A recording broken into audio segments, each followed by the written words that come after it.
Welcome back to the Morning Cover Podcast with me, Alan. Today, I'm super excited to be joined by Phil Breen, the National Manager for the DVSA's Earned Recognition Scheme. In this episode, Phil and I dive into the Earned Recognition Scheme in a lot more detail, its journey so far and where it's heading, and how it compares to FORS and Mission Zero. Speaking of which, are you an external transport manager looking for some support and guidance in which scheme is best, or looking to help prepping for an audit? Then you definitely need to check out the Transport Managers Collective, the #1 digital community specifically aimed at transport managers wanting to improve safety and compliance of their fleets. So yeah, go ahead and check out the TMC, link will be below, like right now or after the episode.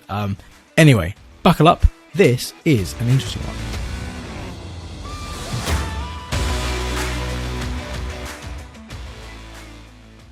Have you listened to any of the other episodes of the podcast so far? Okay, so you know how chaotic they start.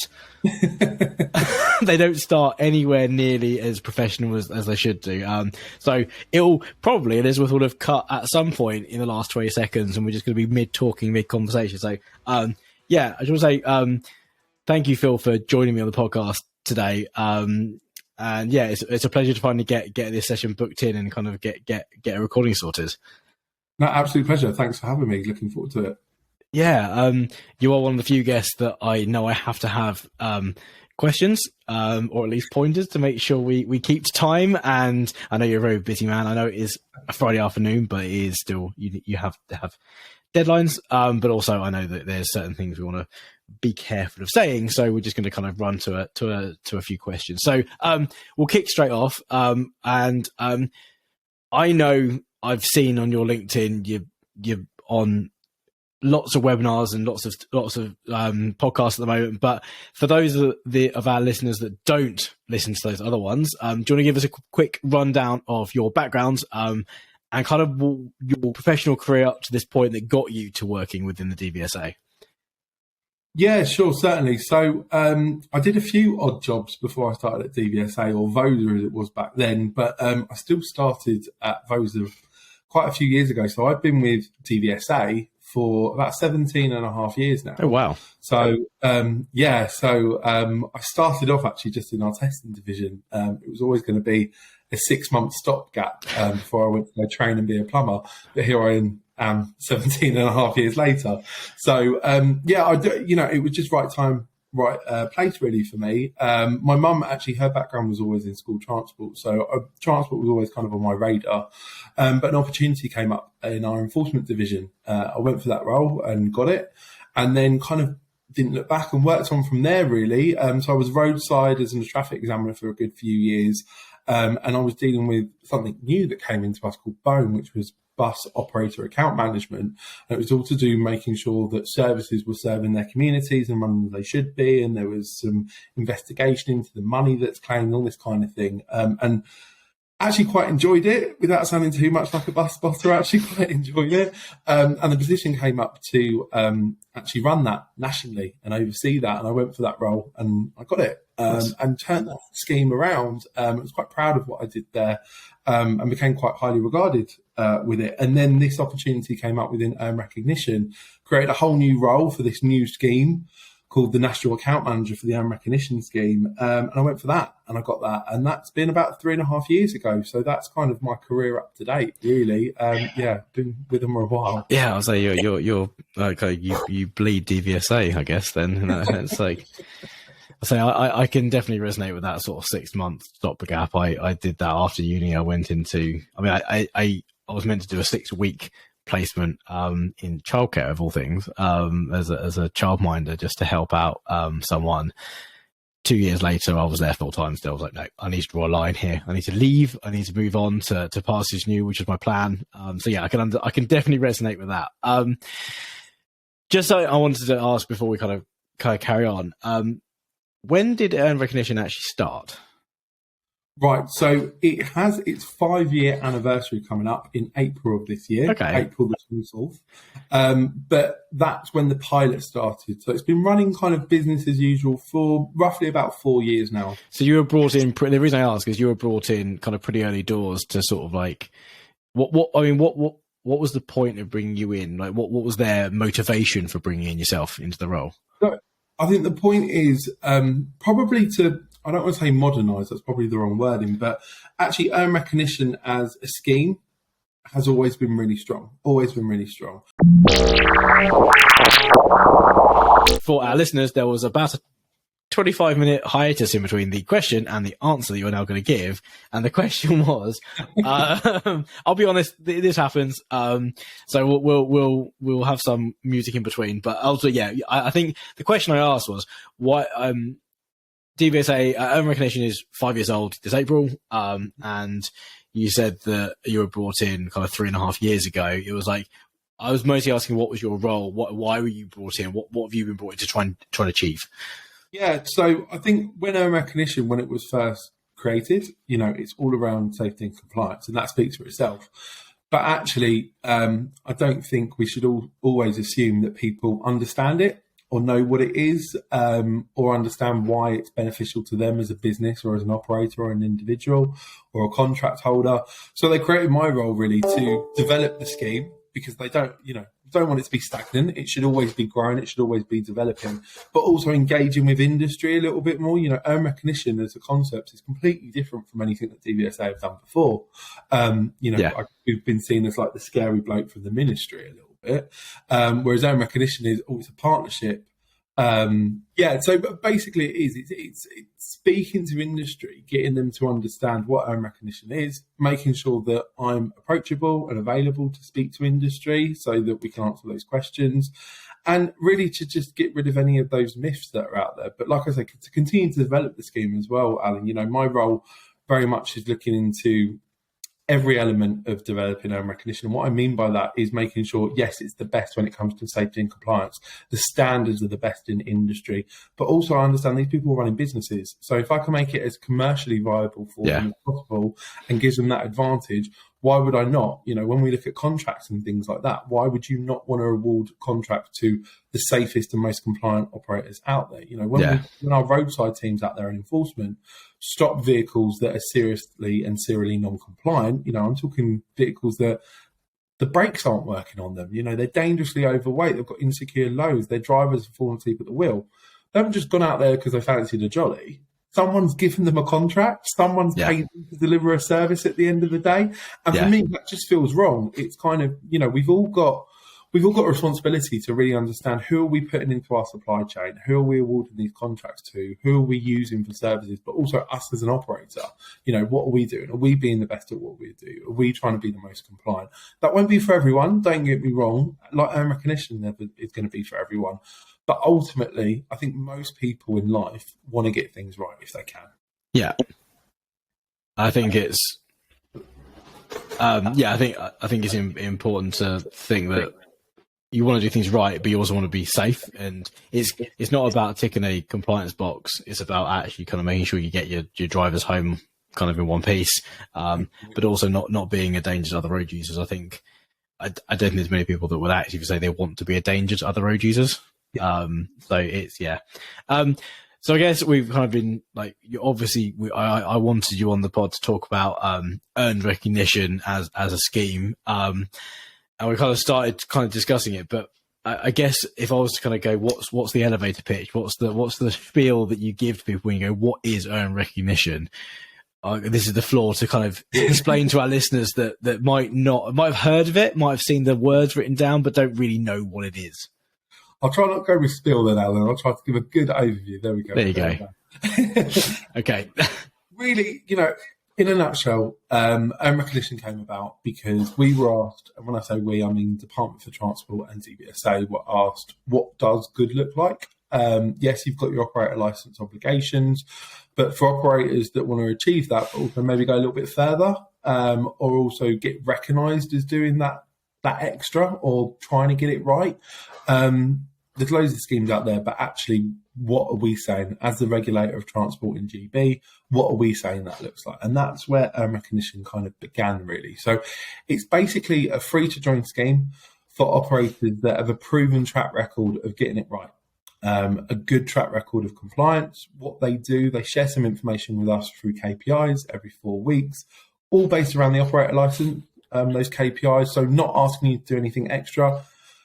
Basically, they are ensuring that they're not sending tired drivers out there on the roads, that they understand the working time directive rules, that their vehicles are in MOT, that the walk-round checks are done. When they find an issue on those walk-round checks, it's dealt with appropriately. And as a result of that, we can kind of leave them alone. And what I mean by that is, it's not that we turn a blind eye. What I mean by that is that we deal with them in a different way. They've got a trusted relationship with us because they've earned the right to be recognised by DVSA and the central department. So they send those KPIs. They have an audit at the point of application. So from that, we know that they're compliant, but also they're staying compliant. So our roadside teams out there on the road network, and also our enforcement back office team, so colleagues in things like the remote enforcement office, strategic traffic management office, who send out like desk-based assessments or ask for data or information from operators. And also those roadside teams, like I say, that pull vehicles in at the roadside. They don't need to target those operators in our recognition because, like I say, we know what they're up to. Not in a big brother way, but just making sure that they are where they need to be. So we don't have direct access to an operator's information. So anyone in our recognition, I don't have access to their system, nor any of my team does. We only see what they report to us. And all that they report to us is a brief overview of what's gone on against those set of KPIs in that 4-week period. So I don't know that, Dave went over his hours last Tuesday in a particular vehicle. It doesn't go down to that level. It's just a case of, in this particular period, either there's been an issue or there's not been an issue, basically. Yeah. And if there is an issue, it's not the end of the world, because what our recognition gives us is an overview of the whole operation. And what I mean by that, Alan, is when you get pulled at the roadside by an examiner, they can only see that one vehicle, that one driver. They've got that one set of driver's hours records to look at. They've got that one vehicle to inspect from a mechanical side. But what our recognition gives us is a full overview of the whole operation, because the whole operating licenses, all of them have to come in that fit under that license, and all the vehicles, we get an overview. So therefore, we can mitigate the risk and see, actually, is there a culture of non-compliance here? Or actually, was it just that one off? Because no one's perfect. You're dealing with vehicles, you're dealing with drivers at the end of the day, you're dealing with supply chain, outside suppliers, etc., etc. Things are going to go wrong. I'm not saying recognition operators are perfect. What I'm saying is that they're showing the initiative to try and get it right. They're concerned about road safety and compliance, and they want to continue to be the best at what they can do. So my team are really there to help and support them, to keep them in that compliant space, not to play Big Brother with them. Yeah, I think that's something that we looked at recognition a few years ago from a software supplier side. It never really, being honest, back at that point, it was we didn't think it was big enough to warrant going down that route. We looked at this like three or 4 years ago, so it was very early doors. But I looked at this from a software supplier side. Obviously, getting an approved and accredited software supplier is like, you've got to go down that route just as like operators do to get part of that. But the one thing I do remember is like, it's very anonymized. It's very yes or no. Like, you can't see that level of data that I think some operators worry about, that sort of Big Brother-esque kind of view on data and stuff. And I from my point of view as a software developer, I can see that is very much not the case. You can't see that. It's very much like KPIs, yes, no, that's kind of it. But I think it's like anything with data. Data's there to help inform decisions. And as I think what you said there was like, it helps roadside teams make an informed decision. If someone gets pulled over, you're not basing it on one data point, you're basing it on several. And I think that can only lead to better outcomes. Absolutely. It's about that. It's just keeping the standard up. The feedback that I get from the operators within recognition is those KPIs, once they've got their head around them, absolutely focuses them as a business, and they can understand where issues are or potential issues are before they become a bigger problem. It's far easier to have a conversation with your driver in either your yard or in your office to explain, look, you're getting really close to your driver's hours here, or, you haven't considered the working time directive here, or whatever it may be, or, you're rushing that walk round check, rather than go out and visit them at the roadside because they've had an accident. When actually all it could have taken was someone speaking to them and pointing that out. It does happen, unfortunately. But luckily, like I say, those KPIs really hone in on a business. I've been to many a public inquiry in my career. And the question of, I was going to say the question of death, that sounds really bad, but the question that I see traffic commissioners ask an operator, what's gone on here? What's happened here? And I've seen operators many times say, give the same answer. I'm not sure, or I don't know what's happened there. Yeah. Well, it's your operator license. It's your business. If you don't know what's happened there, who is meant to know what's gone on there? Yeah. And that happens, unfortunately. They focus on one part of the business and not the other part, or they rely on someone else to be looking after it, for example. But actually, the KPIs give you a good overview of the mechanical side of your operation and also your driver's side of your operation. So therefore, it just closes those gaps where things can go wrong at the end of the day. Yeah, I think that's something that it's washing one's hands and thinking, oh, it's someone else's responsibility, especially with small operators when you have an external TM, or even if you've got an internal TM, full-time TM. I think it's very easy. And it's something that not from a legal point of view, but something I've been guilty of is you hire someone to do a job and you go, okay, it's being done, fine. I don't really care anymore. Like, it's being done. But actually that's not the case. And ignoring even like the legal compliance side of things, I think it's, you expect something is being done and it's not being done. And then you kind of get annoyed it's not being done. It's like, well, actually, it's my business. I should really want to take responsibility, and you have to be involved in everything. So yeah, I think the point you made about kind of like people focus on other parts of the business, I don't think I need to kind of persuade many people, but I think it is something worth stating that compliance, having a safe and compliant organisation, does lead to a more commercially viable one as well. Absolutely. It's not an irritating thing to deal with. It's something that should be integral to the business because it has such an impact. It's one of those things, if you try and get it right and you take road safety and compliance seriously, yes, there's investment there, but long term, it's going to work out so much better for you. Yeah. Because otherwise you're going to be going out to vehicles that are broken down. If you get a wheel loss or anything like that, the legal side around it as well, these things happen. So if you cut corners, it's going to catch up with you eventually. It's going to catch up with you in a really bad way. And ultimately, you've got to ask yourself as an operator, could your business survive without an operator license? Because that's always, if you choose not to follow compliance and road safety, there's a very big chance that you will end up in front of the traffic commissioner. And one of the things that can happen is they revoke your operator license. Yeah. Simple as that. If you're not following your obligations, they've got every right to review it. I see it, unfortunately, in contractors and things like that, people that sublet their contracts and so forth. And it's kind of like, well, what checks have you done on them? Well, I've not done any checks. Well, so you're quite happy that vehicle's unsafe potentially? Yeah. Well, it's not my vehicle. It's who I subcontracted to. No, we've all got an obligation, because if that vehicle goes into a town centre or something like that, has no brakes and kills someone, you've given them that contract. It goes back to my earlier point. Those vehicles aren't on the road because they feel like going for a drive. They're on the road because someone gave them a contract. Someone's paid them to the service. Yeah. And you do see it. I do see that excuse quite a lot. Well, it's not our vehicle. It's who I've subcontracted it to. Well, did you do the right checks? Did you make sure those vehicles were safe before you gave them work to go out on our roads and be in our communities? Yeah, I think they're, from a contractual point of view, they're representing your business as well. It's like that's when they turn up at site to do delivery, it's like they're, to the customer, they are you. Yeah, completely. So like even kind of going around the safety and compliance side of things, like if they're not doing that, what else are they not doing? I think that's the thing, is you tend to find people that are actively, willfully cutting corners and not taking it seriously.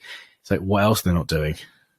Yeah, I mean, completely. We see it all the time at roadside. I'm sure you appreciate. If anyone's been on any of my webinars, I always give a couple of pictures of what non-compliance look like, and I make sure I update it regularly, because there's plenty of content to update, Alan. Unfortunately, yes. there was we had one at Dover the other week where literally there was no tyre or wheel on this vehicle. They'd used ratchet straps to hold the axle up, and that's just been on a motorway. It's not around the corner journey, which obviously you should never be doing anyway.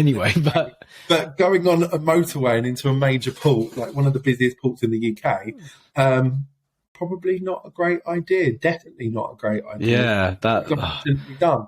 And these things happen all the time on our road. But again, that vehicle would have been going somewhere for a business reason, which means someone paying that vehicle. So you are basically giving money to non-compliance. You're allowing vehicles to be on our roads that aren't taking compliance seriously. And that's not good for anyone. That's not good for our communities. That's not good for, the reputation of our industry either. Drivers, all these kind of things, these all have a knock-on effect. You see unsafe vehicles, that goes to your working conditions. I always view it, someone's cab is their office at the end of the day, isn't it? Yeah. So, what kind of message are we sending out to drivers that we want to attract to our industry?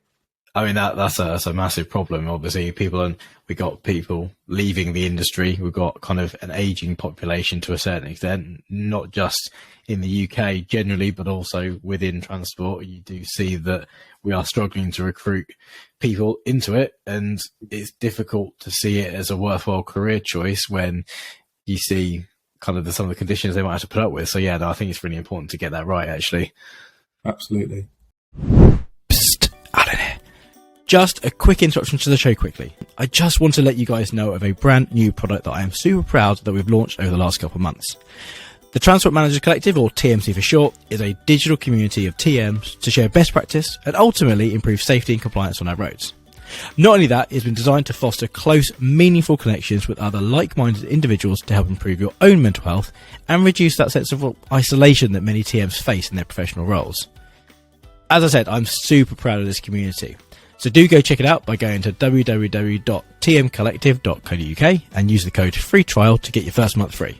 Anyway, that's enough from me. Now back to, me. So, my next kind of question, which I think might potentially open a tin of worms, but we'll see how it goes, is obviously I know that we've spoken about this kind of off air. My background in terms of what we do at Hub and stuff is FORS compliance and FORS consultancy. And obviously in my travels, I come across Mission Zero. How do they differ? Because to the outside world, to Joe Public, operator Joe Public, they see these kind of letters, these, and they're all voluntary. And that I think is the thing that a lot of people struggle with is none of this is legally required to do any of this stuff. Why would you choose one or the other? How does recognition differ from, say, Mission Zero and FORS? Yeah, no, let me just start off by saying, Alan, anything that encourages road safety is always going to be a positive for our industry. In terms of recognition, I think probably if you want me to go through kind of the unique selling points, as it were. Go for it. Ultimately, we are the only government scheme of our kind. So it's the only government-backed scheme. It's the only scheme that is recognised and endorsed by the traffic commissioners. So we're a free-to-join scheme. There's no sign-up fees or no membership fees to recognition. The KPIs make it quite unique as well, where we have the initial audit when you first sign up and then an audit every 2 years. The KPIs ensure that we know that those vehicles, those drivers and those operators are continuing to be compliant. So there's some unique aspects there. What we also went for, so our audit standards are definitely the highest in industry, and I don't say that lightly. That is feedback that I've had from operators that are in multiple schemes. That's feedback I've had from auditors that conduct audits for various bodies. It is certainly a very high level of audit standard. So, and we're very proud of that. That was a lot of work that went in. So we considered everything within your operator license regulations. We also made sure that we covered aspects of the health and safety executive, guide to maintaining roadworthiness, professional driver standards, etc. So we made sure we've got an audit standard that covers all those aspects. But also what was important for us was not to put things in place for the sake of putting them in place. And what I mean by that is recognition is all about road safety and compliance, obviously. But like I said, I need to make sure that there's commercially viable aspects as well to operators, because I'm a big believer that the operators that should be awarded these contracts are the safest and most compliant on our roads. That generates road safety throughout. That's to me, I think, a really important key message. We went with the approach of modules, and the reason that we went with modules rather than just making it part of the general standard is every business is different. So we've got HGV operators and PSV operators within recognition. So for me, a construction vehicle going into central London is going to have different requirements than a PSV in rural Scotland, for example. So why would I force an operator in rural Scotland with a PSB to have the same kind of camera equipment as a construction vehicle going into central London. I wouldn't. It doesn't add or take away from road safety. They are just different environments and different geographical locations. I think that's something that I've noticed is talking to customers on the 4 scheme. I get a lot of grumbles and gripes around like, well, I'm not based in London, so why do I need these things? It's like, it's kind of hard to argue because I'm like, well, you need it. The standard is the standard. You like it or lump it, you got to go with it. So I think being sympathetic to kind of regional differences and kind of types of operators I think is key to letting this work, in my opinion. Yeah, for me, that was a really important part of it. So we've continued to develop multiple modules that operators can pick and choose. They don't have to do any. They can do all of them if they like, but they're specific to specific geographical locations and specific contracts. So we've got a HS2 module, which obviously covers all of the HS2 contracts. So if you want to go for that, you apply the HS2 module. We've got a TfL module, so a TfL contractual regulation module that covers all TfL contracts, all 4 silver contracts, all clocks contracts, all direct vision standard contracts, all work-related road risk contracts, and also the safer lorry scheme contracts are all covered in that. So again, if you want to go for that, you can add that on. We've got the London Power Tunnel Project module, or LPT2. So that's Europe's largest electrical tunnel build. So if you wanted to go for that, you can. But then also for the PSV side, we've got a module with the Guild of British Coach Operators. So the Guild have been around for a number of years. They're very much associated with high levels of customer service and customer journeys.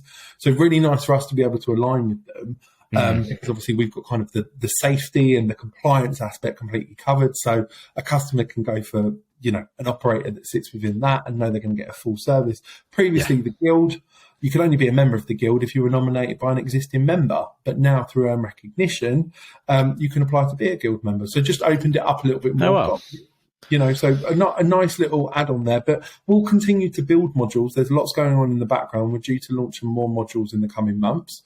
For me, it's really important that those operators in earn recognition, who I believe are the safest and most compliant on our roads, have the seat at the table, have the opportunity to go in for all these contracts. Because as a contractor, why would you not want the safest and most reliable vehicles and drivers and operators associated with your product and project, and on your roads? Why would you not?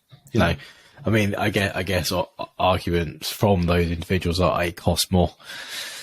But I think if you're running a tight ship and you're trying to run a legit business, I think I notice it. You pay for quality.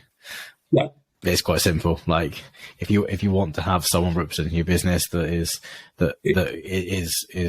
a good representation of your business, well, you're going to go for the ones that are going to cost a bit more, but then it's the right one. Sometimes, like I said, Alan, sometimes it can be a false economy, because if that vehicle goes and has an accident on your site, there's going to be huge legal costs around that. You've got the reputational risk, etc., etc. The costs are absolutely, just going out of control. It's that idea of actually, when you get insurance on your car and on your house, you have it as a just in case, don't you? You don't try and pay it out after. It's that safety net, isn't it? Yeah, 100%. So, I mean, you kind of said they've got all these different modules and it kind of applies to lots of different types of operator and lots of different types of requirements. Does earn recognition work for this? Like, it's always been my understanding. So some of the misconceptions I've seen around is it's only open to big operators that can really afford it. You say it's free, so that's obviously innate, like removes that kind of barrier. But the time commitment to meet it and the level, how difficult it is to, because the problem I find sometimes with audits is it's a bit like Ofsted coming in when you're at school or doing exams. It's like, it's almost more stressful. Like, you're operating to a good standard, but then an audit makes it more stressful because it's like on the day you've got to do all this, that, and the other. And I know a lot of our customers are very small, they're owner operators, and they find 4 stressful, which is, not gonna lie, it's why we have a business. They find it stressful, so they hire a consultant, hire us to go in and actually implement the things they should be doing. And because they're hardworking, they're not trying to be kind of non-compliant or not meeting the standard. It's just they don't know how to get ready for an audit to prove they're doing the right thing. Does this make it really only accessible to big operators that have got the budget and got the time to put someone in place to actually get ready for an audit and get the operator ready? Or can small operators, I know technically they can, but is it geared towards being suitable for small operators? Absolutely, Alan. We've got every shape, size operator you can imagine. We've got, sole traders with one vehicle, right down to huge operators and everything in between. And there's a good spread. It's not predominantly, huge operators or anything like that. I think that's a misconception. Yeah. That's what we've heard. The smaller operators get a lot of benefit from it, to be honest with you. They enjoy having the earn recognition team at the end of the phone, because there is, changes to legislation or guidance, and trying to keep up with that, run a business and, have a life can be difficult. So actually, it's nice that they have a number that they can call and they can just say, can I do this or can't I do that? And actually get an answer straight away. So, no, in terms of the audit standards, we've kept it as open as we possibly can. And what I mean by that is our audit standards are available on gov.uk. They're completely open. There's no kind of cloak and dagger or anything like that on there. They are listed, like I say, on gov.uk. And what was really important for us was that we broke it down into an easy to follow guide. So they're broken into individual sections. So very much they can be used as a blueprint for your business on what compliance and road safety looks like. So yes, there is a fair amount to them, I'm not going to lie. But equally, like I said, they're built around your operator license obligations. I think so that's I think that's the point, is things like, I know Force intimately because of our business. Mission Zero I know a lot less about, but it's not all around operational compliance. And so if we make the basic kind of assumption that everyone that is going for something like this is at least legally compliant, Force is quite complicated because there's lots of things that are not part of that, and so you might not see it as important because it may or may not be based on your requirements as a business. But obviously with earn recognition, it's like, well, the basis of being legally compliant it makes up, I'm guessing, quite a big chunk of it. Yeah, it does. It's with the audit, it's really, most operators that you speak to should either be self-auditing or they'll audit every couple of years or something like that. So actually, if you find yourself in front of the traffic commissioner, chances are they're going to ask you to have an audit conducted. So there is kind of that understanding that audits should be going on, whether or not that's you get an external auditor in or whether or not you're self-auditing, because ultimately things get missed otherwise. Yeah. And like I said earlier, it's so much easier to deal with things in advance when they're smaller issues than when they become a larger problem and you're dealing with a vehicle, at the side of the road because it's been involved in an accident. Something. Prevention is always better than cure. Absolutely, Alan. So what is? Let's say I've got another question I'll ask you in a second. But let's say I'm an operator, and I want to go for earn recognition. What's the sort of process? How do I start? So first thing is, everything's listed on our website, gov.uk. So if you literally go on gov.uk, type in DVSA earn recognition, all our scheme guides, all of our audit standards, all of our module requirements are all listed there. My team are also really helpful. They're available. So we've got a direct mailbox, which is dvsaer@dvsa.gov.uk. And they'll sort you through. Yeah, that's exactly what it says on the tin now. And they'll talk you through the process as well. This is very much a partnership recognition with operators. So all the information's there. Our application's there and our application criteria is there as well. So as an operator, you can just look through and see whether or not you meet the criteria or whether or not there's anything that you think you need to work on. If you're not sure, again, just drop an email to my team. They'll set up a call or a meeting, whatever works for you, and they'll go through it and offer you some guidance and help if there's certain aspects that you think you need to work on. Application goes in, my team will contact you pretty much straight away within a day or two, ask you for a few bits, data, things like that to make sure that you do meet the grade. You book in an audit. The audit is carried out by independent audit providers. So we have got a list of authorised audit providers, or AAP. They're listed on gov.uk. So you can pick which one works for you. You can negotiate that price. You can shop around. I would always encourage you to shop around. And they have that audit carried out. Then you become an earned recognition member. It's not a long process. It's not overly complicated. The reason that we went with having independent audit providers, they've all got to meet an ISO accreditation, by the way, and have the correct qualifications. So they are, again, to a really high standard, and they are accredited by a team within DVSA that look after all the CPC training, etc. So they're checked through thoroughly before they can carry out audits for us. For me, a few reasons why we went down that route. Firstly, earned recognition has a knock-on effect, a positive knock-on effect, which is to free up resource, as I spoke about earlier, about not being targeted at the roadside, etc. If my team were to go out, or if DVSA were to go out and start doing lots of audits, doesn't free up our resource, does it? Actually, it takes up more of our time. Equally, we're a government body, so we're not allowed to make a profit, which would mean at most we can only charge for audits just to cover our costs. No profit made. So we would be the cheapest audits around. Guess what everyone's going to do for their audits? Exactly. That means that we put quite a lot of auditors potentially out of business, which is not something that we want to do. We want to grow business. We want to encourage this industry to grow. And also for me, it's just nice to have an extra layer of independence. So we don't want it all to be in-house and just DVSA. Yes, this is a DVSA scheme, of course it is, but actually having the external IT suppliers and having the external audit providers also saying these are the best at what they do when it comes to an operator is nice. We've got that extra level of independence, I think, Alan. So for me, that's where we've gone with that kind of approach. But it's not a difficult process at all. I speak to operators, on a daily basis and help them on the journey to get into earned recognition. It's not as complicated, I think, as people think. I think as soon as they do something different, they assume it's going to be complicated. But earned recognition is quite simplistic, and it needs to be, because what I don't want to do is take operators, transport managers, compliance managers, drivers away from their day job, concentrating on this, because if they do that, they're not concentrating on the road safety and compliance aspect. Which is kind of the point. Becomes completely counterproductive. So it's designed to be not time consuming, but also giving you a good support system through the earned recognition team, who are really there to help our operators. Feedback we get every single time we ask our operators, why did you go down the earned recognition route? But what's been good for you? What's your biggest benefit out of it? Having that team at the end of the phone has always scored number one on all the feedback. Oh, really? Okay. Yeah.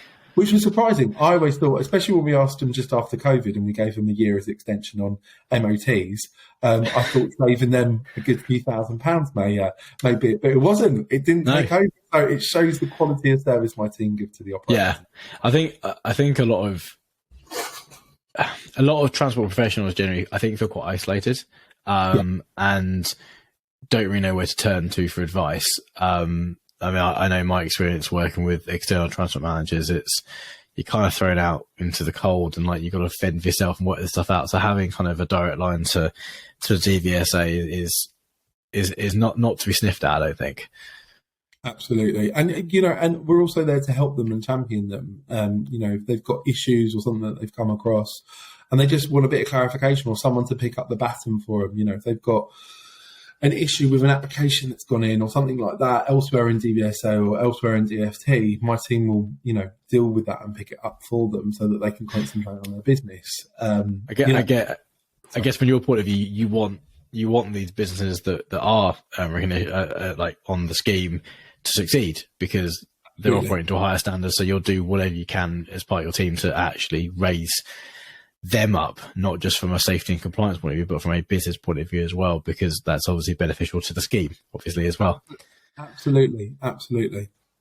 So let's say I'm a brand new operator, and this is a bit of a loaded question because I know that you did a webinar yesterday. I don't know when this episode will go out, but when we recorded, you did a webinar yesterday, and Sammy, one of our other guests, I saw commented and say, why can't a brand new operator kind of get onto the scheme straight away? What is the reason for that? So there's a couple of reasons, really. So earned recognition was designed around operators that have been operating for a minimum of 2 years with a good compliance history, because they are just that, Alan. the right to be recognised Yeah. by DVSA as an exemplar operator. And if you're brand new, you just haven't done the time to be able to prove that. But having said that, we are always looking to develop and evolve. Our audit standards always develop and evolve.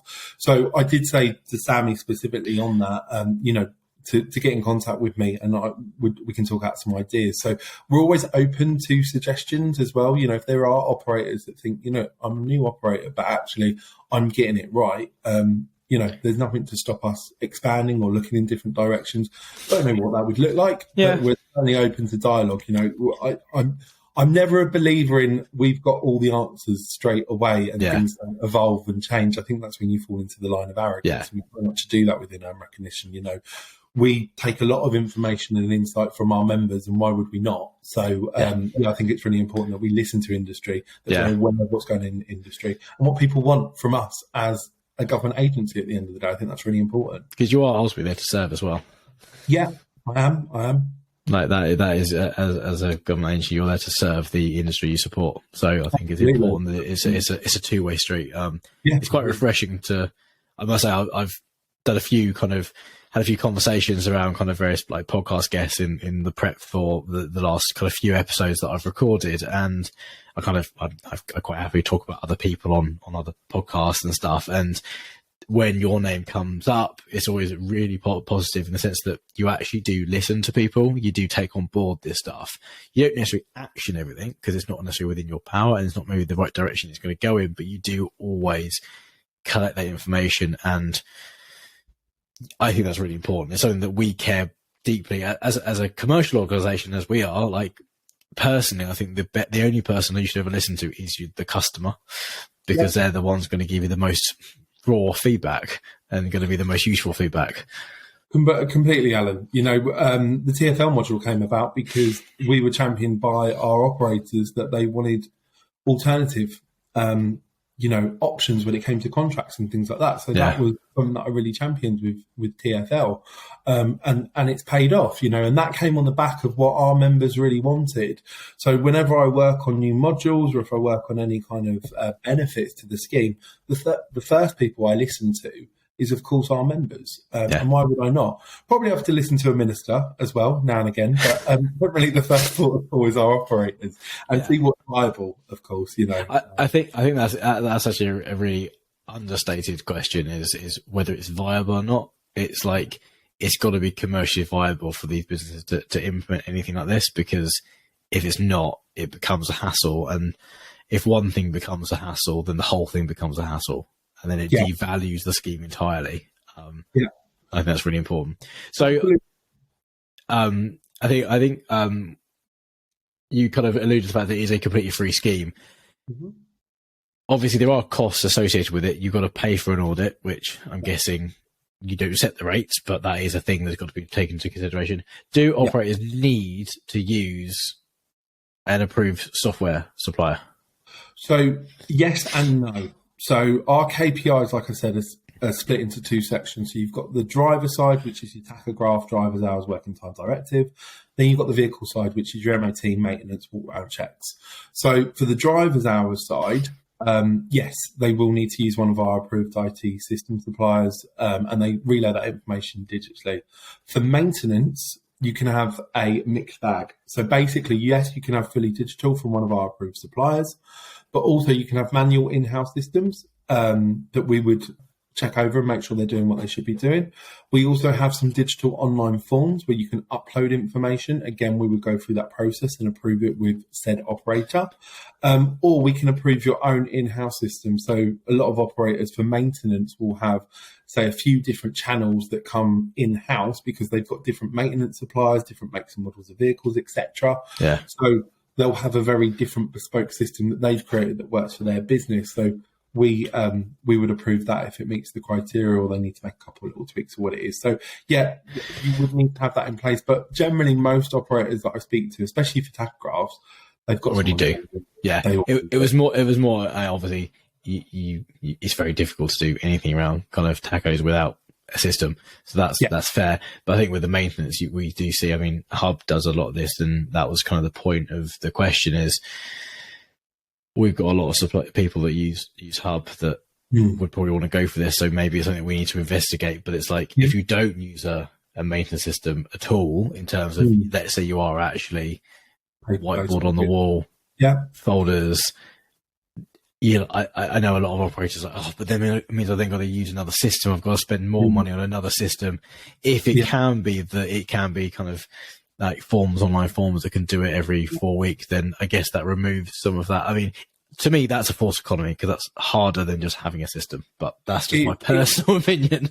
People work in different ways. And ultimately, whenever we bring in any change to AIM recognition or develop anything in AIM recognition, I've got to ask the question, does it make that operator safer? Does it make them more compliant? May make them more efficient, may make them more organised, but does it make them safer? And if there's any doubt, I wouldn't force that onto anyone. You know, originally we were going to go fully digital, and we had a date for that a couple of years ago. But we listened to our members, we listened to the industry, we saw what had happened.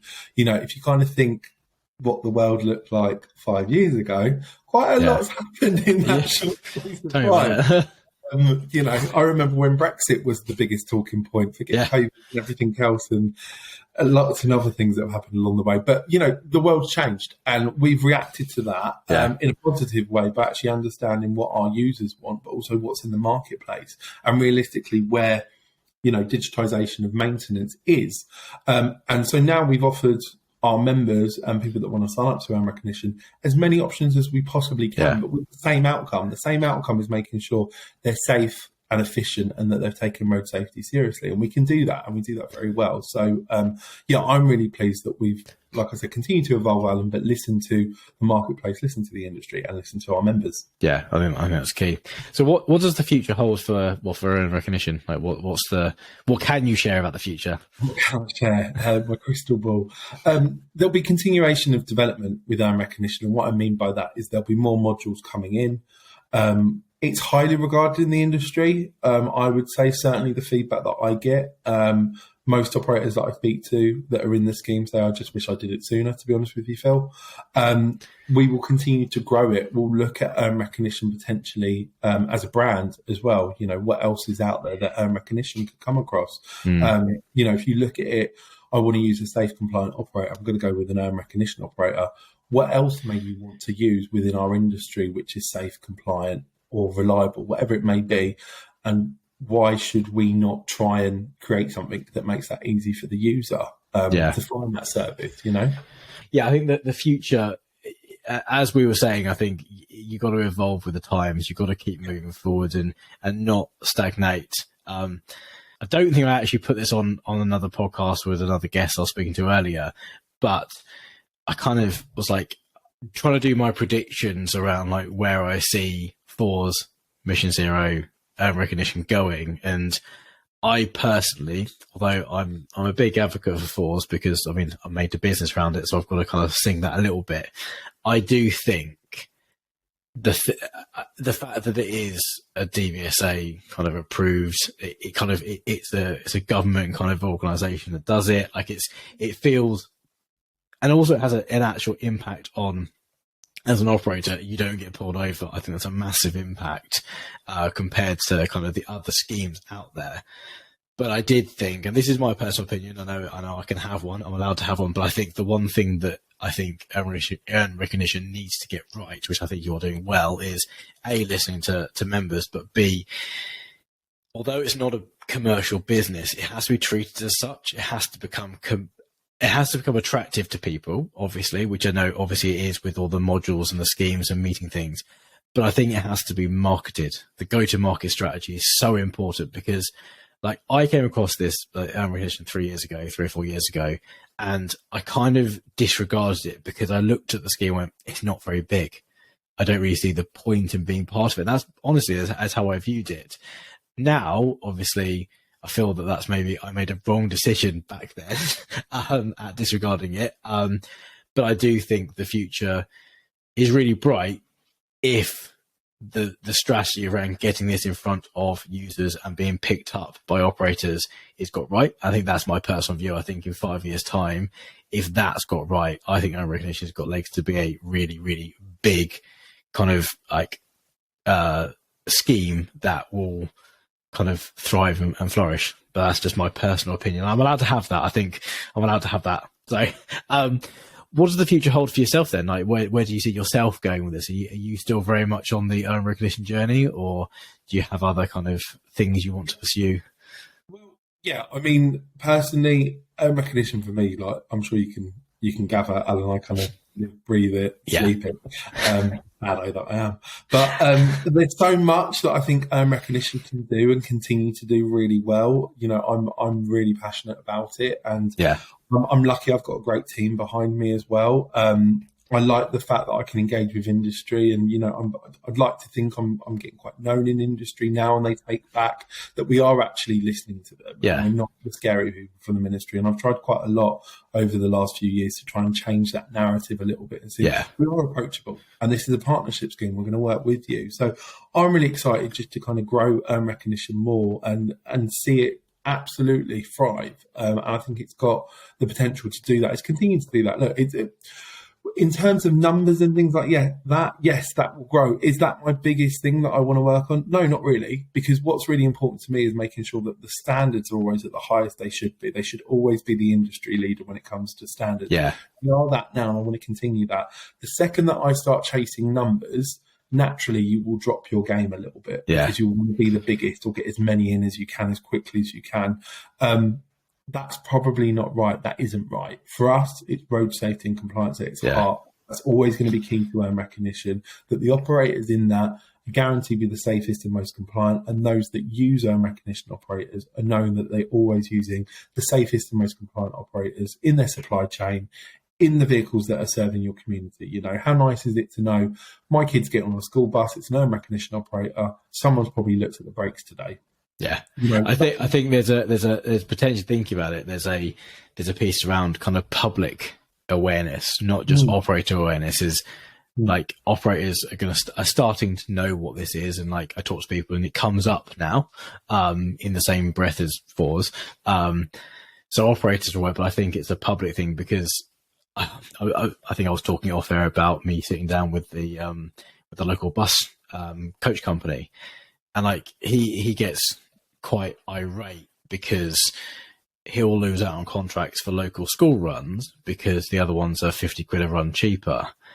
And it's like, I've got a standard to uphold because I'm running to a higher standard, not earn recognition, but like runs to his own like high standard. It's like, you're putting your, as a parent, I mean, a lot of these buses where we're based around Northwest London, it's posh schools, private schools, and it's like you're putting your darling children on here, and you're not realizing that vehicle is Mr. PMI. It's not. You got a tired driver or whatever.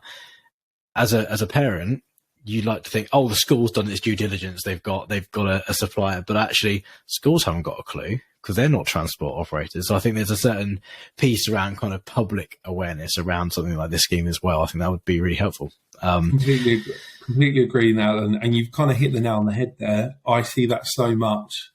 I assume someone else is looking after it. I assume that someone else has checked that. I see that all the time. Those conversations are taking place with local authorities and contract holders. You know, like I said at the start, my role before this role was looking after kind of bus compliance. I remember seeing a video sent to me from a school child, and they were on a bus, and the floor of the bus actually fell out. They could see the road and see the wheel. If they leaned forward, they would have been pulled under that bus. That's terrifying. Someone's given that a contract. Someone's allowed that bus to pick up those children and said, yeah, that's fine. And I'm sure, like you said, from a parent's point of view, if they knew that was going on, they'd be up in arms.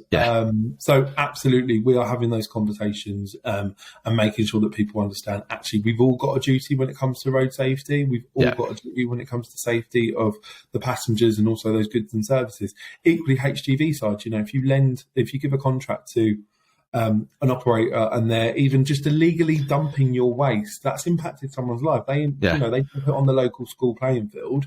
Those kids can't play, you know, or they dump it on the local common and someone can't take their dog for a walk, or it impacts people's lives.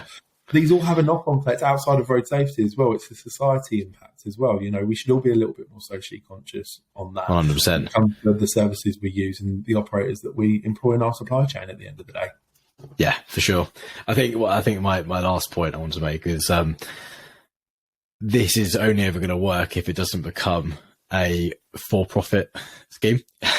Yeah.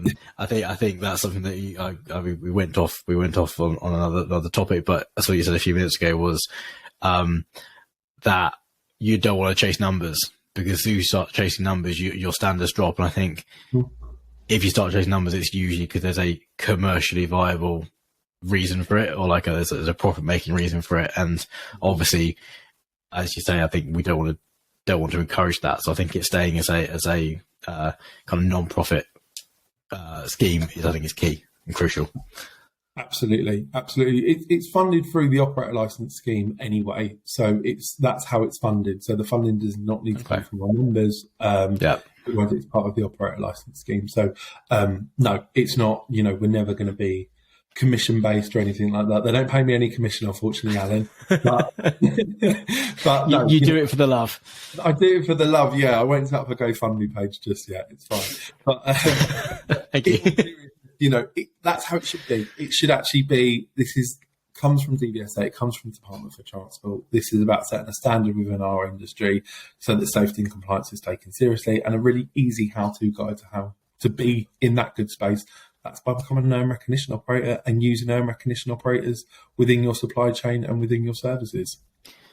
I think that's a perfect place to end. I think that's come full circle. So yeah, I just want to say thank you, Phil, for joining me on the pod. It's nice to finally get it in and booked in and sorted. And I've been looking forward to this one all week. I'm not gonna lie. Equal measures of nerves and kind of excitement. I was like, I want to make sure I do this justice, because I think it's a subject that is actually road safety is quite close to my heart, and talking to someone at the horse's mouth, as it were, about this scheme was really exciting for me. So thank you very much for joining me. And yeah, thank you to our listeners for kind of sticking with us and listening on. And I guess if any of our listeners are interested in finding out more, I'm guessing, Phil, they can drop that email address and email, or kind of what's the best way of kind of getting in touch with the team to find out more? Yeah, they can do. So our direct email is dvsaer, all one word, at dvsa.gov.uk, and they can find all the information about the scheme on gov.uk. Just search DVSA recognition. Cool. I'll put all that stuff in the show notes. Elizabeth will make sure this all makes sense when we all package it up, so we can go there so people can actually click it without having to type it in. So yeah.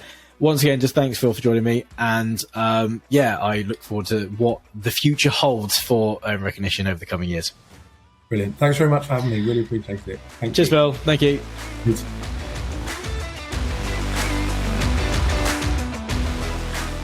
Thank you to Phil for joining me this week. And thank you so much for listening to this episode of the Morning Cuppa podcast. Again, if you like this week's episode, be sure to go ahead and leave us a review on iTunes, Spotify, or wherever you get your podcast from. That will help us get in front of even more transport professionals just like you.